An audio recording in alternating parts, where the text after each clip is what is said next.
It's another edition of the UTPA Women's Basketball Show. My name's Jonah Goldberg, and this is the one and only Larry Tidwell. The one and only. And because I don't want any copies out there anywhere. But no, it's a great day to be a Bronc, starting off the week and setting at 4-2 in the conference. Big win over New Mexico State University, the first time that UTPA has ever posted a win over New Mexico State in the history of the program.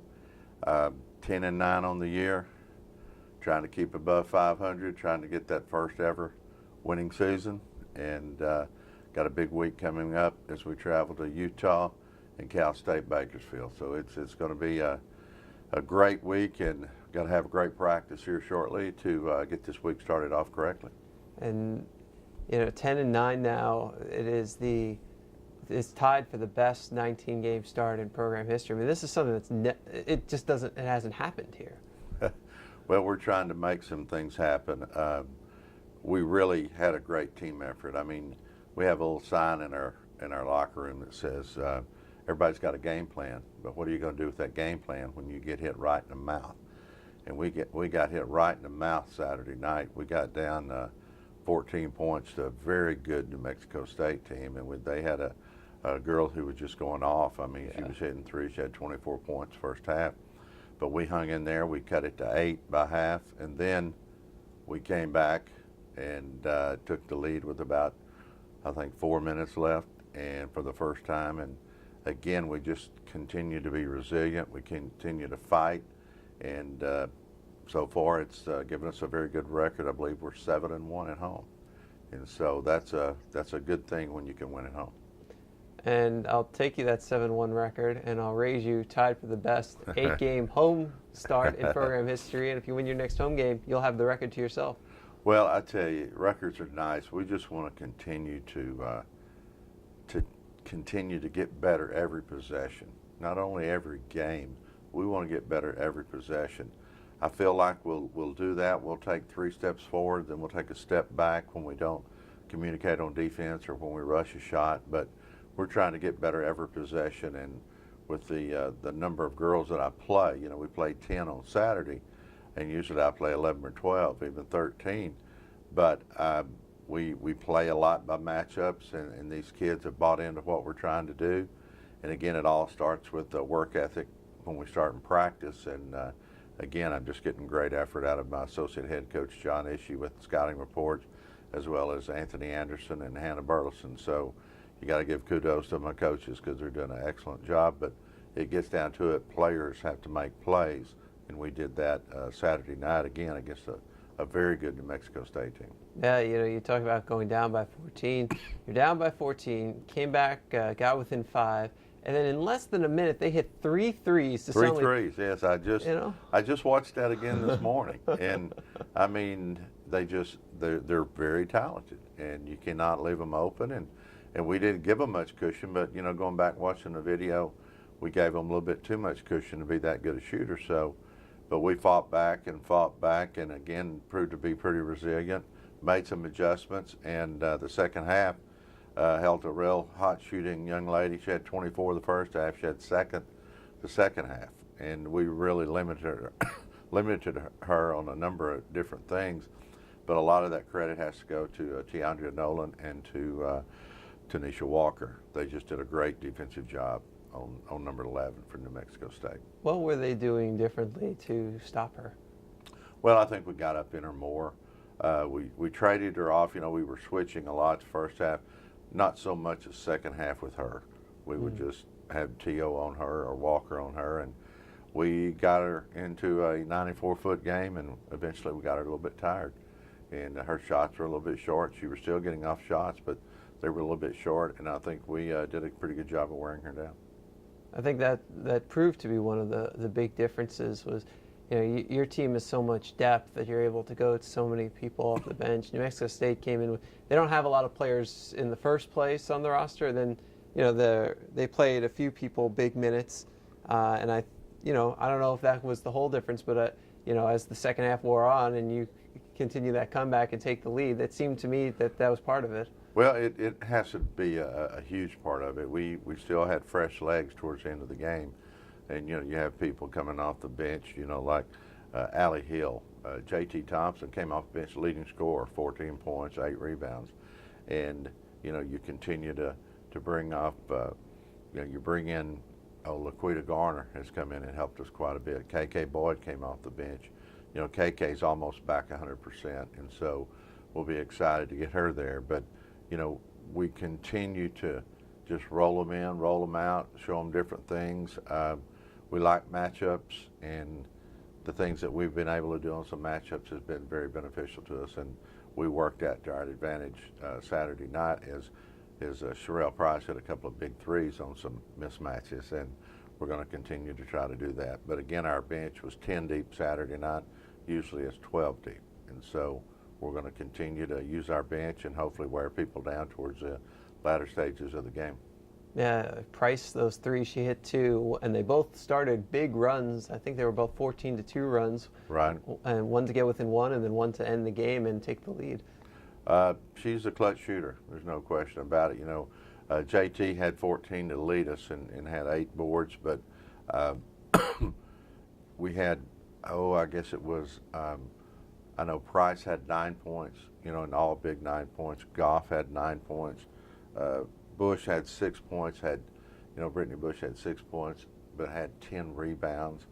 And we could just continue to be solid. And, you can't say enough about what our depth is meant to this team and what we're trying to get to from the aspect of just being solid across the board. And Tanisha Walker had 12 points and hit some really big key shots for us, as well as being a great defender. Yeah, Walker hit the free throw that gave you the lead, and then the layup that extended it to 3 points right at the end. And those last 7 minutes were all Bronx. All Bronx. I tell you, we did limit them. We limited them to 20 points in the second half. They had 41 the first half, and the last 2 games we'd given up 50 and 44 points, and we were going, wow, we were a little bit shell-shocked, but we came back second half and just gave up 20 points and made a few adjustments. And again, a lot of kudos to John Ishii. He handles the defensive part of it, but just a great scouting report again from Anthony Anderson, and Hannah Burleson's always in there contributing also. So it was a good team effort by both players and coaches. You mentioned Shante Goff with 9, and it's funny, we're used to seeing gaudy numbers in the points column, but this time she supplemented with career high 11 rebounds, career high 7 assists. She is a complete ball player, and sometimes your shots aren't going to fall, and she worked hard to get some good shots and was open, and they just didn't fall. But she never quit rebounding, and she never quit attacking the basket to drop it off for easy assists. I mean, she had 7 assists, and this is a freshman who I think is one of the better freshmen in our conference, and she is going to continue to get better. I know she played 37 minutes against New Mexico State, and you built her gradually up where she's playing 24, 28, 30, but now she's going to be filling a gap for us of playing huge minutes the entire game. So it was good to see her contribute in a lot of different areas. When your team took that lead late in the game, what was going through your head? Well, we'd worked hard to get back there, and they'd hit some shots early, and you got to give them credit. I mean, we weren't laying down and they shooting over us. I mean, they hit some good shots, but we continually just fought back. I got excellent play again out of Tiandria Nolan. I mean, T.O. plays 24, 26 minutes, has 1 turnover. I mean, that's just a fabulous effort by a point guard. KK comes in and helps us at the point, as does Allie Hill. And you just keep working, and finally it pays off, and we were able to finally catch them. And when we did catch them, and we got ahead 2 points, I think they immediately came down and hit a jumper and tied it right back up. Yeah. So you got to be on your toes at all times. So that's what we were thinking, but we knew that we were wearing them down because we knew 11 was having a little bit of trouble, struggling a little bit, because we were in her, guarding her 94 feet. Yeah, you talk a little about your 3-headed point guard, and I mean you got some great ball control, and what it's led to is this season you've had the same or fewer turnovers as your opponent in almost every game. Yeah, We've worked really hard on that, but a lot of credit of that goes back to, your point guard runs the show, and Tiandra Nolan has been outstanding handling the ball, making sure that it's taken care of, and then we're just getting it to the right people. T.O. doesn't shoot a whole lot, but she gets it into the hands of the people who do shoot it, and she's done a great job there. And Allie Hill, to me, has been the surprise of the whole year of what she's contributed. I knew she could shoot, but she handles the ball well also, passes it well, very smart, great court awareness. And then you got KK, who was starting at point guard. Now she's coming back. I'm even looking at moving KK over to the two guard spot some to free her up to score a little bit, because the point guards, Nolan and Allie, do move the ball up and down the floor in a hurry, and they distribute it to the people who need to get the shots. And then you can have Boyd slashing to the basket, and then, obviously Hill can hit it from anywhere. So, Nolan had a pretty good offensive game last game too. She had that one driving layup. I think that might have been the one that tied the game the first time. Right, it was, and then we had one come right back, and Walker gave us a basket to go ahead off of a great assist from Goff. But Nolan went to the line and was 4 or 5 from the line, and just big free throws. And as a team, we were 20 of 27 from the free throw line, which we'll take that anytime. I'd rather be 27 for 27, but 20 for 27, that's around 78, 80%. I mean, that's something you can live with. Yeah, and while at the same time, you're keeping New Mexico State from getting to the line. They were just 8 for 12, so there's a difference. We did a good job of containing them, not fouling them, and then we did a good job of getting to the rim and getting fouled. So it was a good effort, and a lot of the fouls that we got was New Mexico State was coming over our back on rebounds. And so it showed you that our kids were getting great position, and that's the key in rebounding, is anticipation and position. And now at 4-2 in conference play, you're still tied for third place. Before it was with New Mexico State and Bakersfield. Now it's just with Bakersfield, who coincidentally you play on Saturday. Yes, we do. We have Utah Valley State Thursday night, and that's what we're looking at. We don't even talk about Cal State Bakersfield, but we know that they loom out there on Saturday. They have a very hard game against New Mexico State at their place on Thursday night. So it's going to be an exciting week for the conference, but in particular it'll be a very exciting week for UTPA, New Mexico State, and Cal State Bakersfield as we tangle with each other, pretty quickly, and that'll sort of sort between the third and fourth place teams. You got Idaho leading at, of course, 7-0, and Seattle at 5-2 right behind them, but I know they play each other. So it'll be an interesting week for the WAC basketball standings. And then you get both of them next week, and both of them at home next week, and that leads to a lot of excitement. But before we even get to think about them, we got to take care of this week, and got to take care of them a day at a time. I see you're already watching the video on Utah Valley. What have you learned so far? They're big. They'll start 6'5" inside. All their guards are going to be 5'9", 5'10", 6'1". I mean, they're huge, and we're going to have to pressure them 94 feet. We're going to have to get after them, and we're going to have to attack them. We're going to have to get them in transition, because if they get down in a half-court game, they're pretty hard to stop because they're so big. The last few times the Bronx and Wolverines have faced off, we've had some classic matchups, and a few of the returning players could probably tell you some not as great memories where I think we lost at the buzzer at home, and then an overtime game on the road last year. Then at the end of the previous year, we beat them in overtime. So it's, I shouldn't say we, I don't wear a uniform.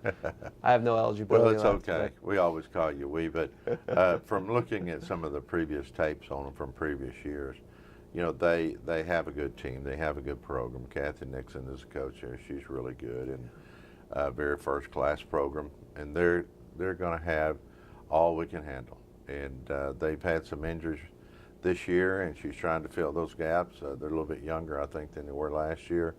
But they'll be very tough to beat there. And, you got to mess with got to deal with the altitude, up there a little bit. And you got to work through those things, because people try to use that against you. But we're going to continue to get better. And, again, it all starts with practice. and we got to have great practices. Do you worry at all about the altitude when you're just going in and out like that? Like, does it make a difference? Not at all. Not at all. You get in there and you get adjusted. If you're in pretty good shape, it's not going to bother you. Now, when I was at TCU and we played at Wyoming, where it was around 8,000 feet, yeah, that's pretty steep. But going into Utah, imagine you're around 2,000 feet above sea level. Idaho, the same thing. And so you just deal with it and move on. You can't let it become a factor. Broncs facing off against Utah Valley. That's on Thursday at 8 p.m. And then they travel to Bakersfield Saturday at 3 p.m. A little matinee out on the West Coast. So a little matinee on the West Coast, but again, it's a chance for us to step up in the conference, and that's what we talked about doing, is stepping up, in the conference. And like now we're 4-2. It would be surely good to come home the following week at 6-2. And getting ready to play for maybe a piece of the WAC championship, as you got Idaho and Seattle coming into the field house, Sam Williams Court. Yeah. So when you hit the road, you're looking for that first WAC road win. Of course, you've only had 2 games, and they were against the top 2 teams in the conference. What do you have to do with your players to get them in the right mindset of being on the road? Because it's different. You're not in your own bed. You're not on a regular class schedule. Well, the thing that we'll do, we'll leave Wednesday morning. We'll leave the office here at 3:30 in the morning and go down to the airport at McAllen. We got a 5:30 flight.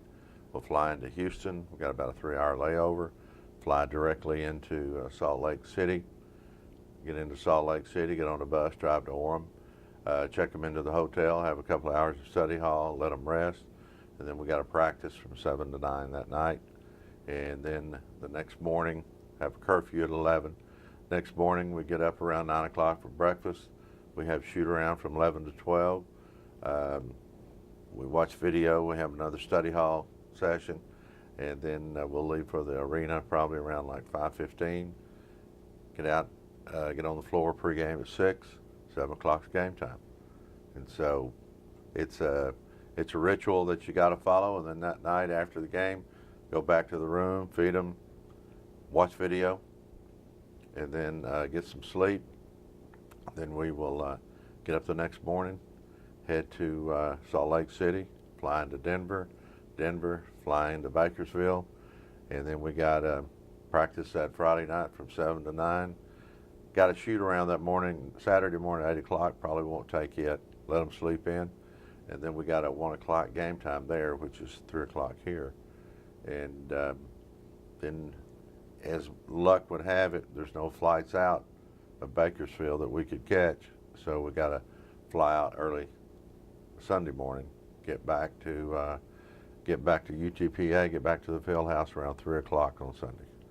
So it's a 5-day trip, 2 very key games, but also we'll include a lot of academics in there with academic study hall. Hannah handles that, Coach Burleson, and we'll be watching a lot of video of our opponents. But it also, again, it gives us a chance to really group together and see what we can do. And our last road trip, we came away 0-2, but we really did play pretty good. We played Idaho within 10 points, and we played a Seattle team who I think is really talented to around a 14, 16 point margin. Then I sort of cleared the bench at the end. They ended up winning by 20 plus, but that was noted.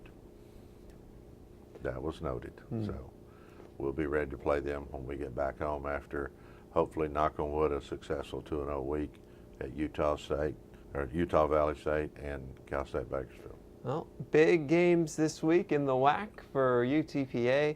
Utah Valley Thursday, 8 Central, and then Bakersfield Saturday, 3 Central.